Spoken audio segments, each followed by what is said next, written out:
is so incredible. This is a really dope gift. Today's a big day. We got Pace Morby coming to Jacksonville, Florida. Very first time. He's finally making it here during his CreativeNationTour.com. We have a little gift for him in the back here. Nice. Cannot be replicated. Anyway, he's coming to town. The Jacksonville community reached out to us. We volunteered our office for the event. Our office is around 2,500 square feet, but we were expecting about 250 people. Last minute, we're being told it's around 350 people who already registered. There might be like 400 or 500 people who show up there. 12 o'clock right now. We're heading to the office to do some prep work. They should be showing up around 5 o'clock. Let's see how the day goes. I think it's going to be a very good event. What do you think, Hank? Of course.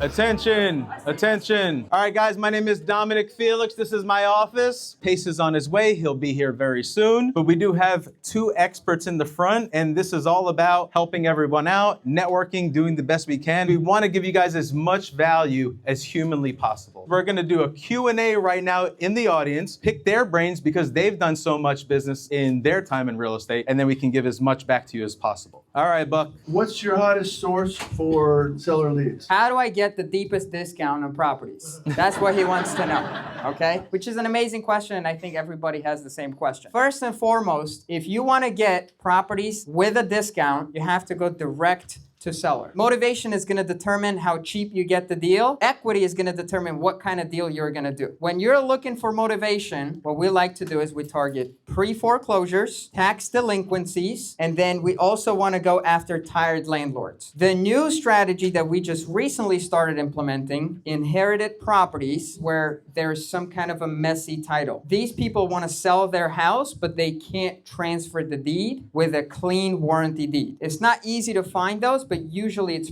pre-probate leads. When somebody dies, they don't have their affairs in order, they don't have a live-in trust, so it has to go through a court system for them to transfer properties to their heirs. Pre-probate means they have not even started probate yet, but somebody passed away. Very easy way to find that. You open the county website and you type in estate of. It's going to show you all the dead people, okay? Sometimes I'm very direct. People don't like the way that I'm talking about things, but that's really the best way to get the information across. Did I answer your question, sir? Exactly. Okay, perfect. Now, I just want to take it back a notch because there's a lot of people at a lot of different levels. There's very experienced people in here, and there's a lot of newbies in here also. Subject to is an amazing transaction type. You can own a property for as little as no money down without qualifying for a mortgage, taking over the payments. Isn't that amazing, guys? You guys think that's amazing? That's awesome. Can you guys define exactly what a sub-2 is? Sub-2 is short for subject to existing mortgage. You can also buy properties subject to other liens. Let's say somebody has a property that has overgrown grass and there's a lien against the property and they're not going to clear that violation for you to buy the property. You can get clear title subject to the exception of that violation. And then when you fix the violation, now you have clear title. Subject to existing mortgage is the same thing, which basically means you're getting clear title, but the mortgage, in other words, the lien on the property remains in place. So it does not get paid off. So somebody went and bought a property in 2020 and they took out a loan of $200,000. And by 2025, that $200,000 loan is like $196,000. You can buy that property subject to a loan of $196,000. You don't have to go and get a new loan. You don't have to pay cash. You just have to structure the transaction where you're taking over the mortgage subject to the existing mortgage. Yes. What kind of situation would it make more sense to assume it versus doing a subject to? Personally, in no situation. I'd always opt in to do a subject to and not a formal assumption. Because formal assumptions are very time consuming. Not only they're time consuming, there's no guarantee you'll get approved. All right, Jack. What happens when they call the loan, the bank? The sub-2. Oh, man. Can you explain that? Due on sale clause. Done.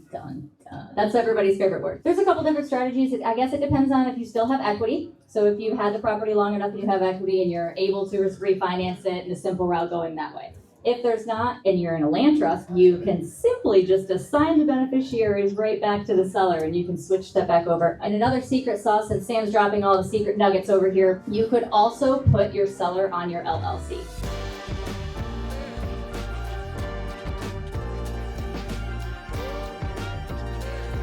What up, guys? Dude, your guys' city is freaking blowing up. You guys are like the next big city, I think, in all of Florida. Should we tell everybody about you guys? Or no? You don't want anybody to know? No. Don't you want your prices to go up? We ended up coming up with the idea of just kind of doing like a Q&A panel, see if we can grab some newer people and give them a game plan, give them some love so they can leave tonight with a little bit of direction. Oh yeah. Actually, a couple people in here that already have deals that they don't know what to do with. Oh, I So love could that. also Okay. be some good opportunities. Okay, cool. Who's one of those people? What's going on? No contract yet. No contract. Okay, so we don't have a deal. Here's what I would tell you guys. When you guys are communicating with people who are a little bit higher level, when you say, hey, I have a deal, we hear that you don't just have a contract. We hear that you have a contract that is worthy of buying.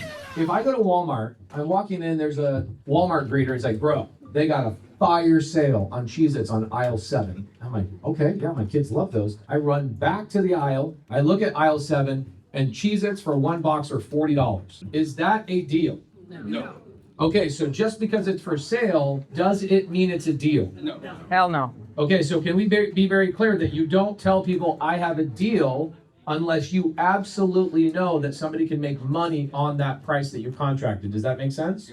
Have you guys ever watched me on YouTube and be like, how does this guy close so many deals? I'll give you a big secret. I don't waste my time on leads that don't have motivation, right? So when people come to me and they go, I have a lead, I'm like, I'll be the judge of that. When you're new, this stuff is just hieroglyphics. You don't know. But when you're experienced, you can pick up on it. Like a lot of my friends in here that are doing a lot of deals, a lot of people in our community are like, dude, I've had these conversations for years, and you picked up on it really quick. I know the pain. You can tell the story.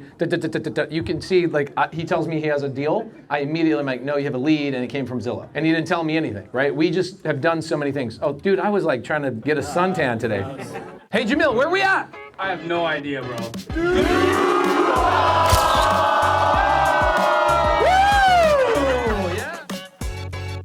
Really quick, we have a little gift for you. Oh, there was one podcast that you did where you mentioned to the guy, dude, would you give up your kid for $1 billion? Trillion.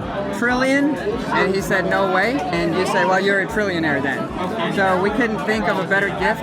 Oh, bro, that's sick! Bro, thank you. This is so incredible. From Sam Dom Lewis, you flip. Oh, that's sick, dude.